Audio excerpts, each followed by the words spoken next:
আল্লাহকে ভয় করা নয়। আল্লাহ পাকের যত নিষেধ আছে এই নিষেধগুলো ছেড়ে দেওয়ার নাম হলো আল্লাহকে ভয় করা। যদি আমি নামাজ পড়ি, প্রমাণিত হবে না যে আমি আল্লাহকে ভয় করি।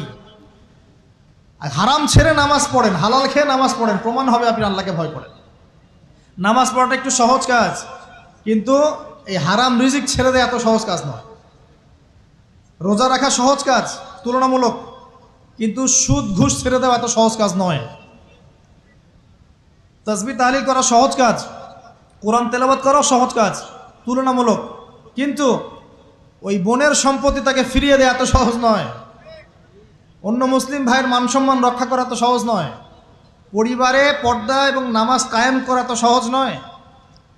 এবং এই সুদ ঘুষ দুর্নীতি অন্যের সম্পদ আত্মসাৎ থেকে বের হয়ে আসা এত সহজ নয়।